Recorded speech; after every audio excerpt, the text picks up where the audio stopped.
pelo sinal da Santa Cruz, livrai-nos Deus, nosso Senhor, dos nossos inimigos. Em nome do Pai, do Filho e do Espírito Santo. Amém.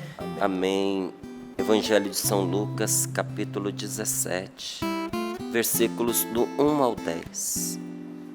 Mas por causa desse testemunho, que fala sobre essa questão do desânimo, de não desanimar, e sobretudo, uma palavra que ela trouxe aqui agora. Eu ouvi esse testemunho agora, junto com você. Ouvimos ao mesmo tempo. Uma coisa que muito me marcou foi quando ela disse: graças à Canção Nova, eu permaneci católica. Foi.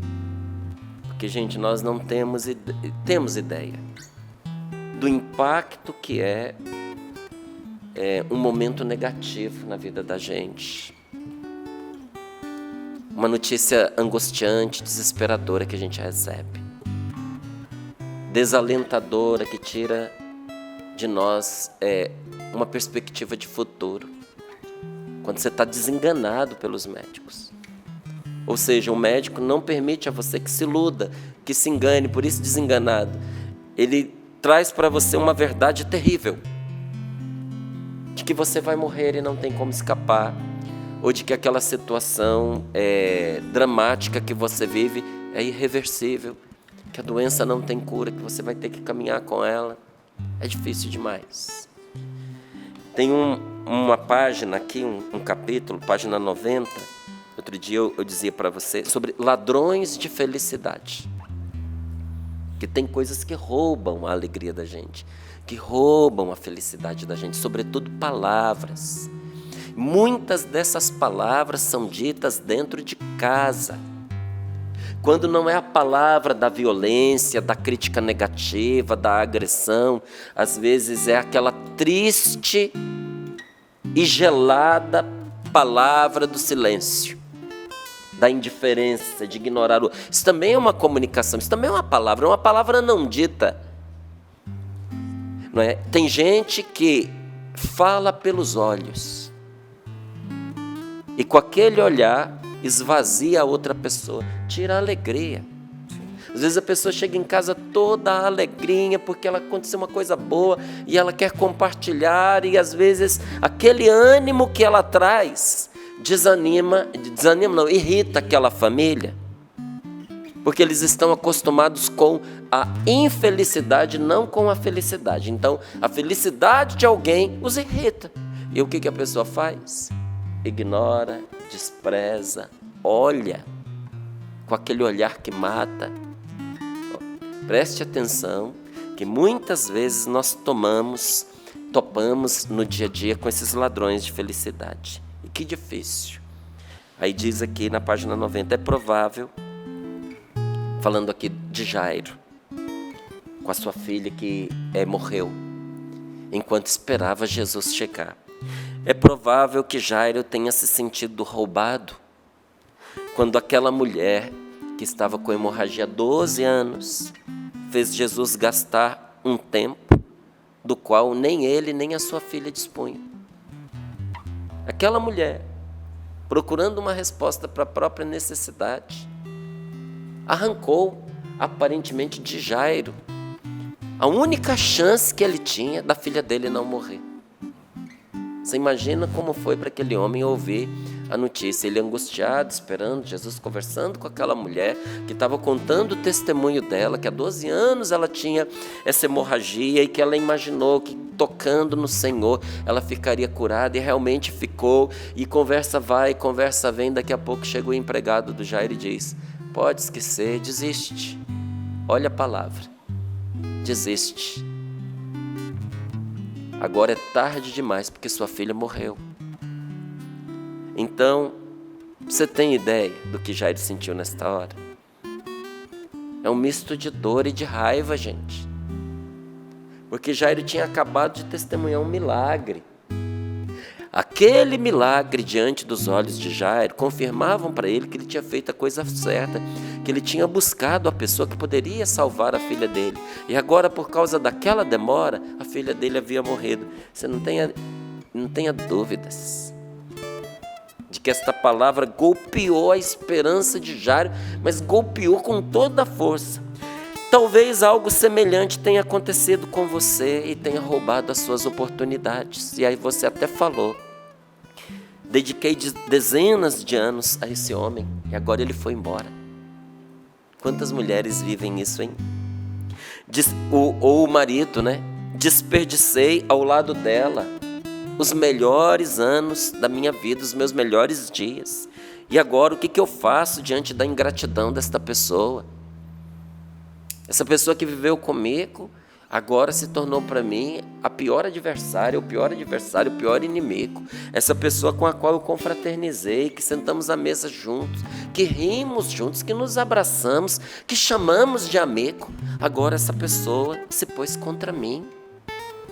Aqueles que convivem conosco não têm ideia de como as decisões deles impactam a nossa vida. Um filho não tem ideia de como a decisão dele impacta a vida dos pais. A esposa não tem ideia de como uma escolha que ela faz impacta a vida do marido. O marido não tem ideia, você imagina-se muito longe, mas você não tem ideia do que uma decisão sua faz com a sua esposa, faz com seus pais, faz com seus filhos, não é? Então, aqueles que convivem conosco não têm ideia de como as decisões deles impactam a nossa vida, nem imaginam que muitas vezes arrancam de nós. E pode ser que o que aconteceu com você no passado levou você a dizer algo assim: dediquei a minha vida, suei a minha camisa, para deixar aos meus filhos um amparo material. Mas veio alguém e destruiu tudo. Veio um divórcio e destruiu tudo. Veio um bandido e destruiu tudo.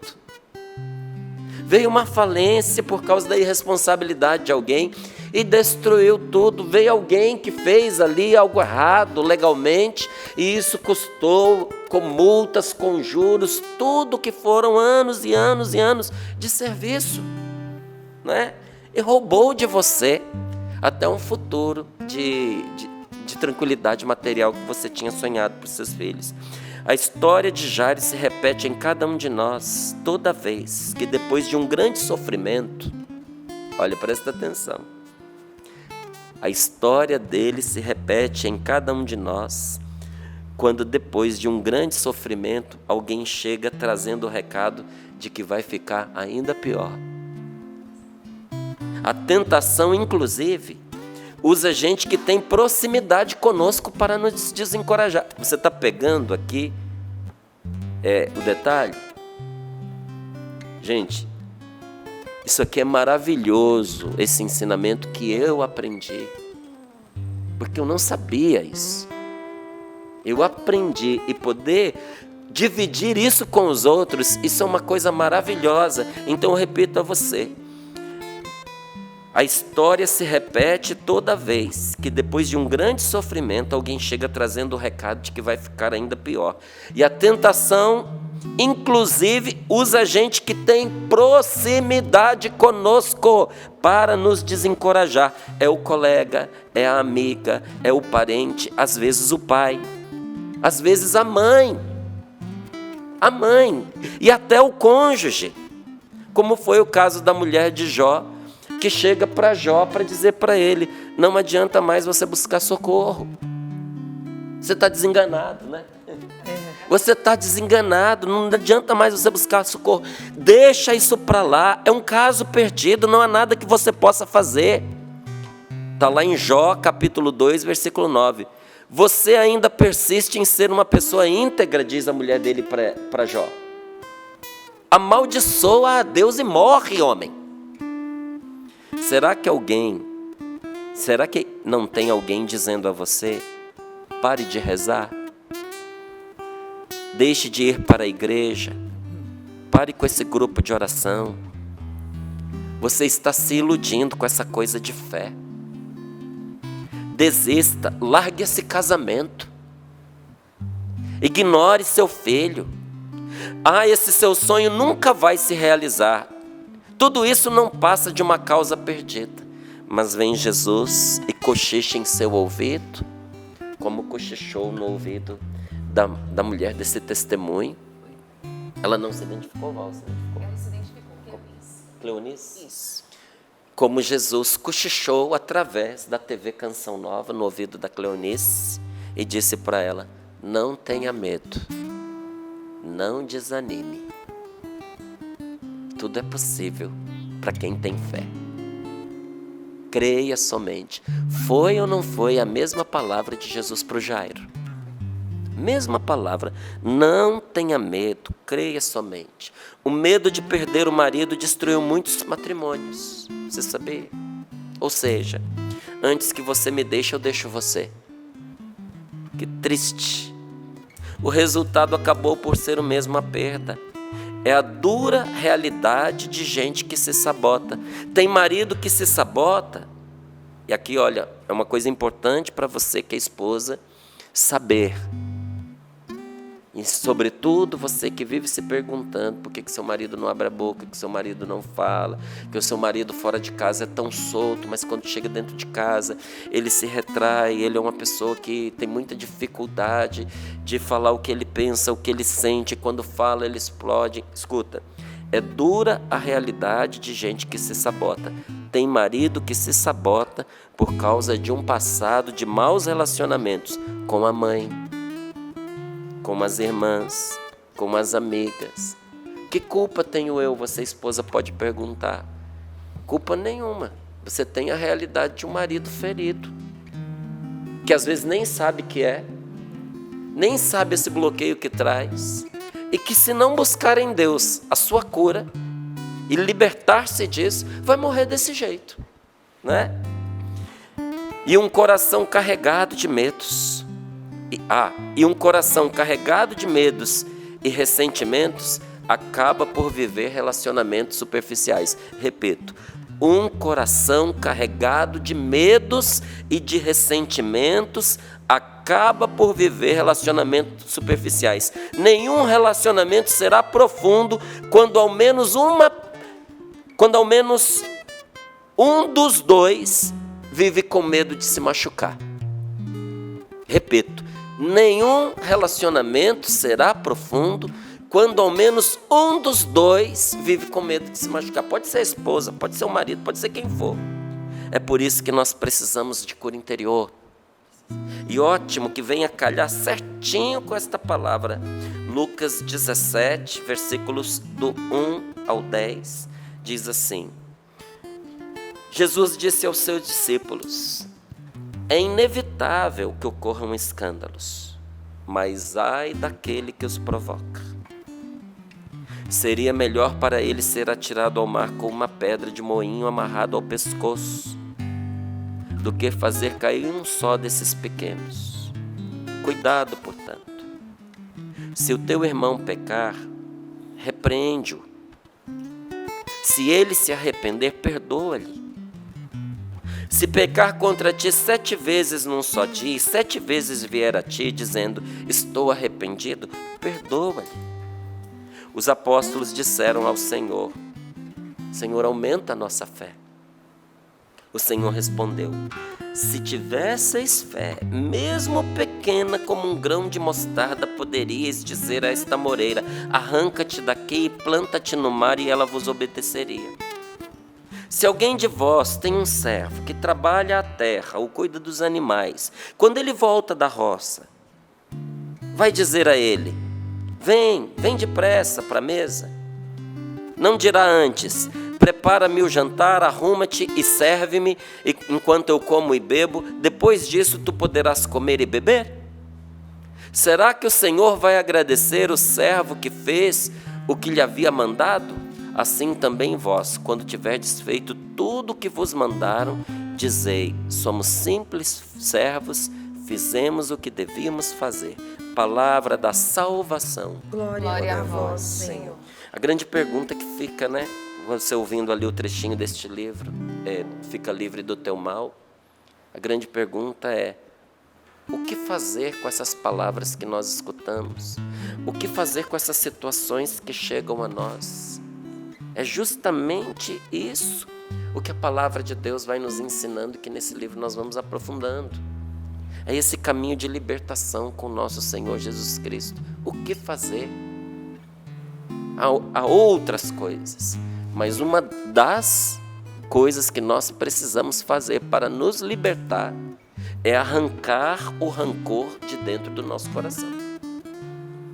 Essa palavra que você ouviu pode parecer muito dura. Jesus disse aos seus discípulos: é inevitável que ocorra escândalos, mas ai daquele que os provoca.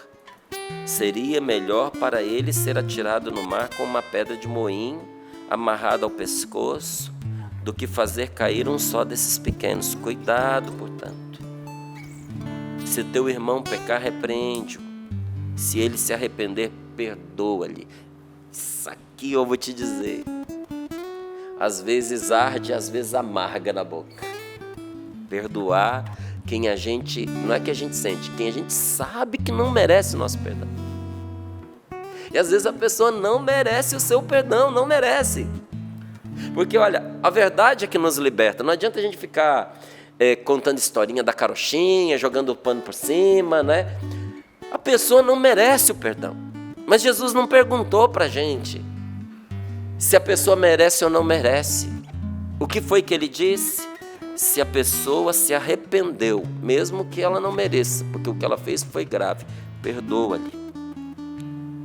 E se pecar contra ti 7 vezes num só dia, no mesmo dia, 7 vezes, e 7 vezes ela vier a ti dizendo, você imagina, a pessoa divide o seu dia por 7, seria mais ou menos de 2 em 2 horas, essa pessoa viria ao seu encontro, o tempo que você está acordado, de 2 em 2 horas, a pessoa viria ao seu encontro dizendo, me perdoa, porque ela fez, você perdoa, ela fez de novo, ela vem e pede perdão.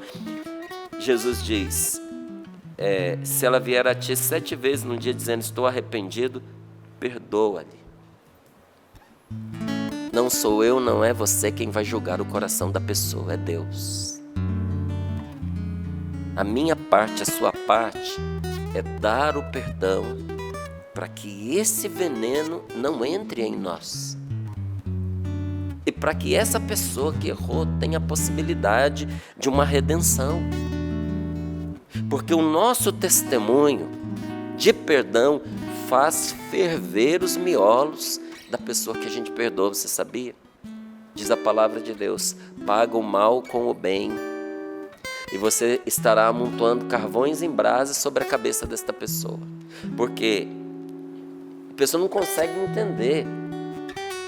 Ferve os miolos da pessoa, faz com que ela se questione, e talvez seja esse o caminho pelo qual Deus escolheu, libertar essa pessoa e converter esta pessoa, usando você como um instrumento de perdão na vida dela. Agora veja como é terrível o contrário. Por que esta palavra fala de escândalo? Porque é um escândalo um cristão não perdoar um escândalo. Porque o meu pecado mereceu a morte para mim. E Jesus não tinha nenhuma obrigação de me perdoar.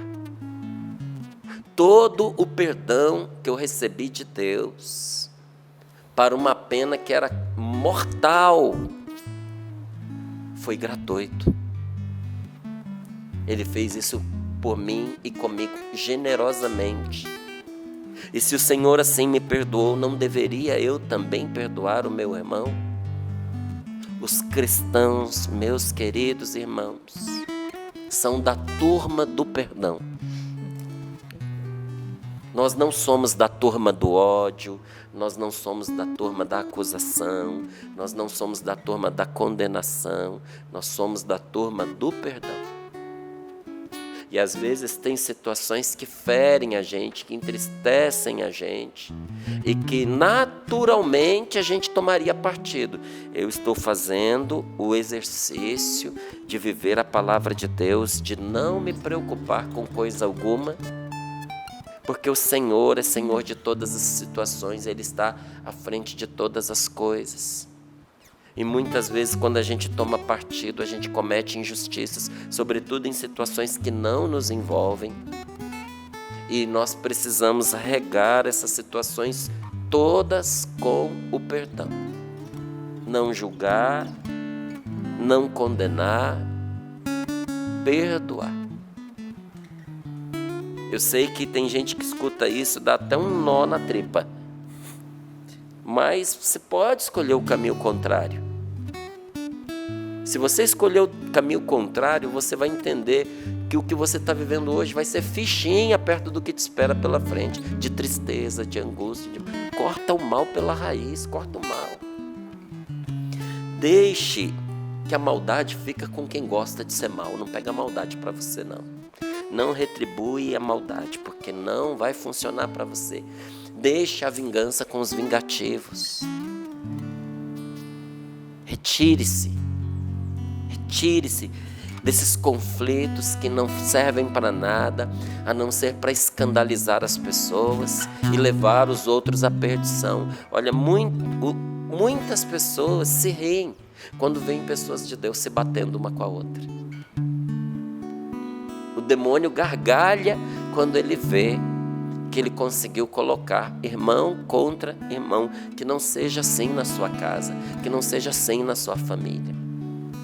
Tem gente torcendo para o seu casamento não dar certo. Tem gente, olha, fazendo de tudo para poder você e o seu marido, você e a sua esposa se separarem. Por que você acha que as notícias chegam toda hora? Por que você acha que ficam sempre atiçando? A torcida contra é grande. Não deixe que o mal entre na sua casa, não. De jeito nenhum. A falta de perdão, gente, faz mal e leva para o mal. Perdoa. Você não perde nada e ganha muito. Porque quando a gente perdoa, veja, a gente perdoa porque alguém já fez algo de ruim contra nós, não fez? Já foi feito. Já foi feito. Já foi roubado, já foi tirado, já foi destruído. O leite já foi derramado. Agora o que você pode é se lambuzar com essa situação ou sair dela. Sai. A falta de perdão faz mal para você. Porque a falta de perdão amarra você nessa situação que você está odiando.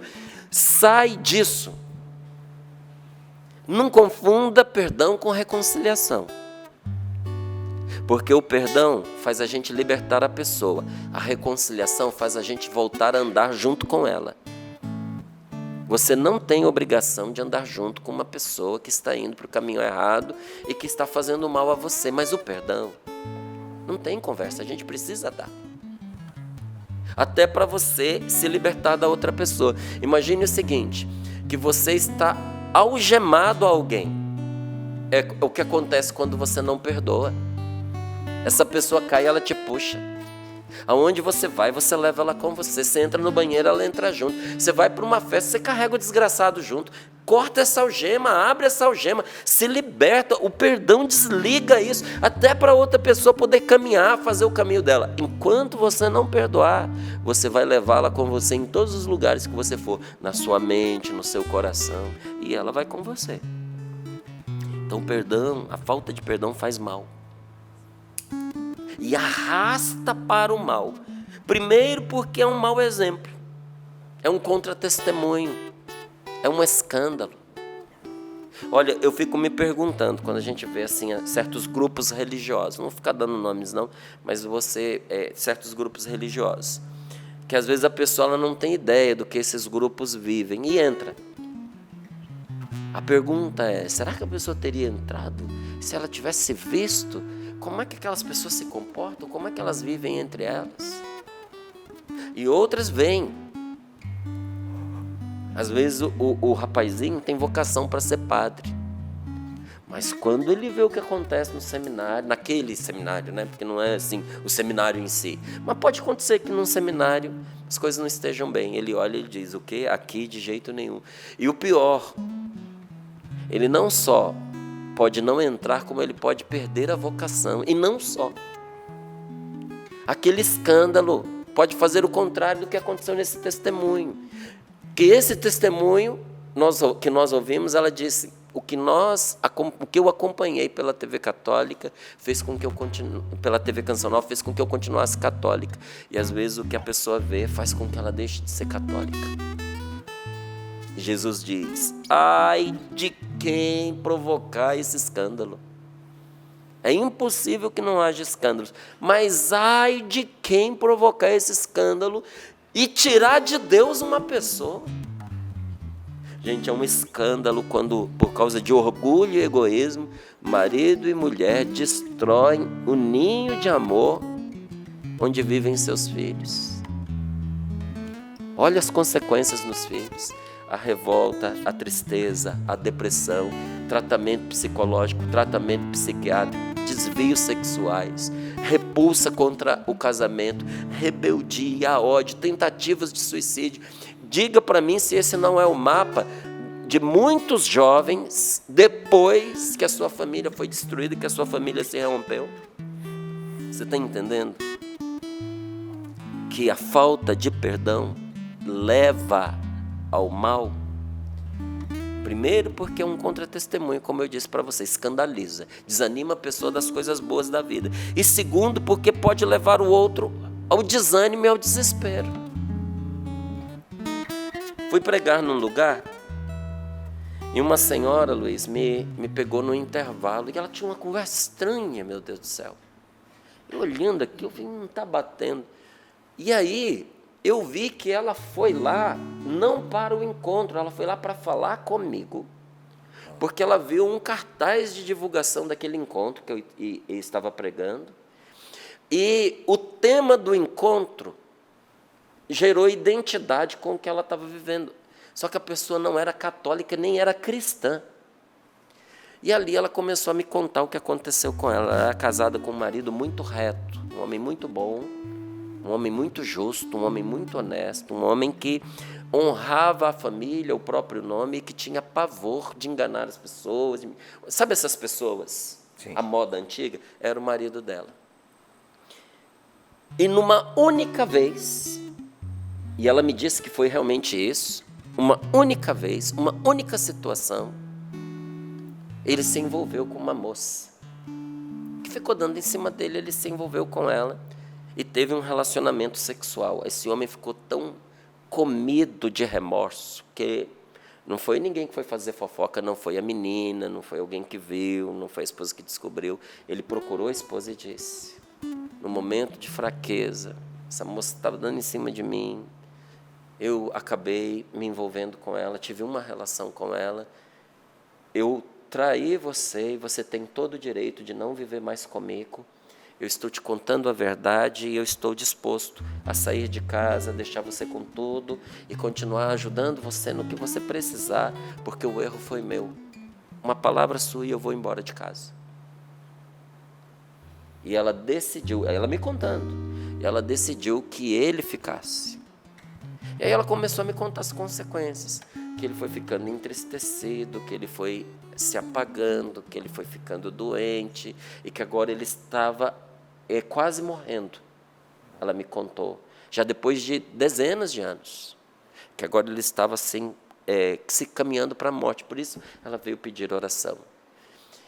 E eu perguntei, a senhora tem filhos? Os filhos o odeiam, o filho odeia, a filha não quer vê-lo. Aí a gente vai rezar pela pessoa. Tem coisas que a pessoa conta, tem coisas que Deus nos mostra. Rapaz, a hora que eu estava rezando pela mulher, eu parei a oração na hora. Virei para ela e disse para ela, a senhora está matando o seu marido. Ela tomou um susto, porque ela não esperava. Falei, porque a senhora não deixou ele ir embora. Mas com esse jeito melancólico, triste da senhora aqui, ó. Isso não é aqui que a senhora veio, não. A senhora não está triste por causa dele, não. A senhora vestiu essa capa a vida inteira. Todos os dias a senhora jogou no rosto do seu marido o que ele fez, porque a senhora nunca mais se permitiu ser alegre. E os seus filhos estão com ódio dele por causa da senhora. A senhora incitou. Ela foi ficando desarmada. Por fim, ela mostrou, tirou a capa. E disse que era isso mesmo. E não é. Eu falei, pois então, a senhora saiba que esse homem está minguando, porque ele não teve oportunidade de recomeçar. A senhora não liberou ele, mas ao mesmo tempo a senhora o manteve nessa condição. E ela ficou... Cara, sabe quando a pessoa fica com ódio do que ouviu de você? Sim. Mas ela não foi embora, porque ela sabia que era verdade. Ela terminou dizendo para mim assim: o que é que eu faço? A senhora vai voltar na sua casa, a senhora vai se sentar com o seu marido, a senhora vai confessar o que a senhora fez e a senhora vai dizer que o perdoa. Aí ela torceu o nariz. Tá bom. Aí a senhora vai ligar para os seus filhos. Não vou fazer isso. A senhora vai fazer. A senhora não veio me pedir uma opinião, um conselho. A senhora vai ligar para os seus filhos, a senhora vai chamar os seus filhos e vai falar para eles perdoarem o pai. Não, eles não vão perdoar porque não sei o quê. Eu falei, a senhora não está entendendo. A senhora vai mandar eles perdoarem. Porque a senhora criou essa situação, dona. A senhora vai chamar a sua filha e vai dizer para ela: o marido é meu, quem foi traída fui eu. Ele é seu pai, você deve a ele respeito e você vai perdoá-lo. E ela vai desconversar e a senhora vai dizer: é para você perdoar o seu pai. Do contrário, a senhora pode ter certeza, ele vai responder por aquilo que ele fez, mas a senhora também vai responder por aquilo que a senhora fez. Porque a falta de perdão pode levar o outro ao desânimo e ao desespero. Então, se o teu irmão pecar, corrige-o. Corrige a pessoa. E se arrepender, perdoa-lhe.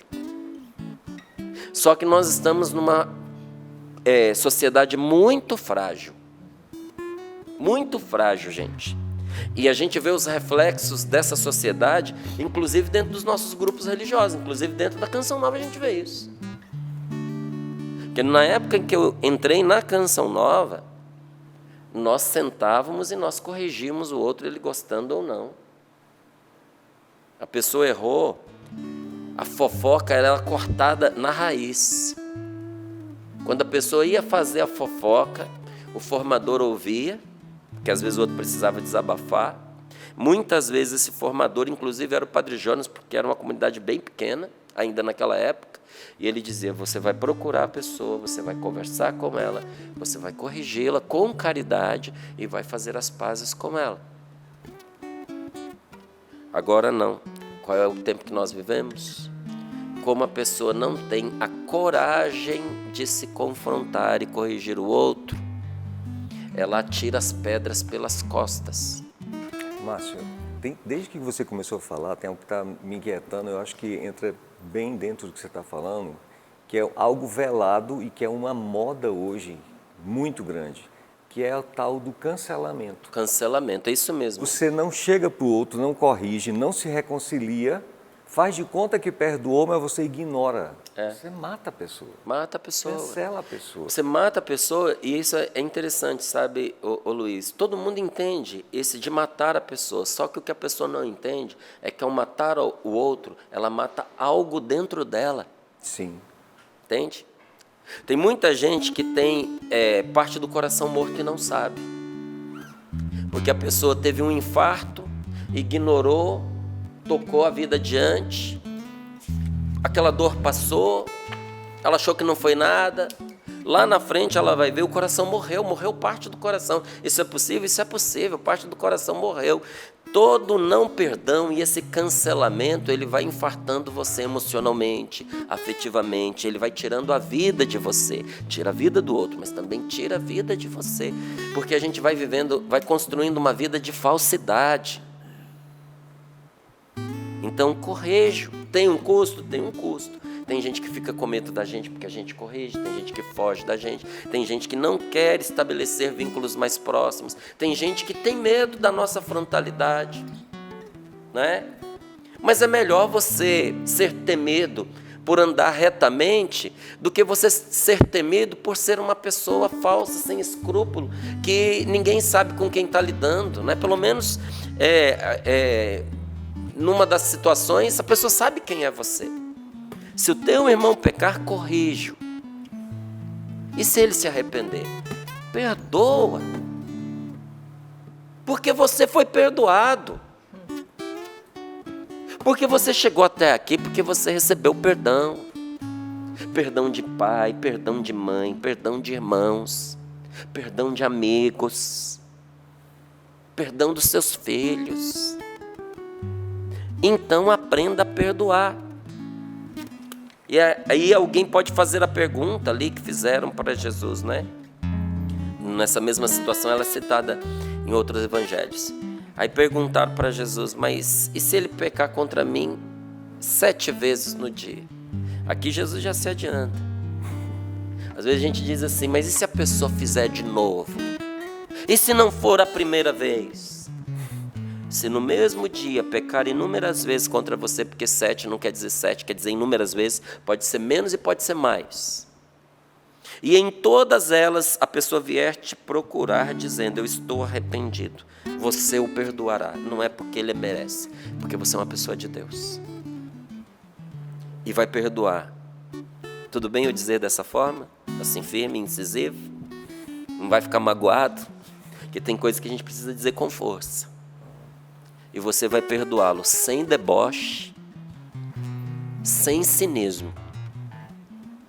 Porque às vezes a pessoa vem e fala sinceramente, depois de repetidas vezes de errar contra nós, porque ela está tentando.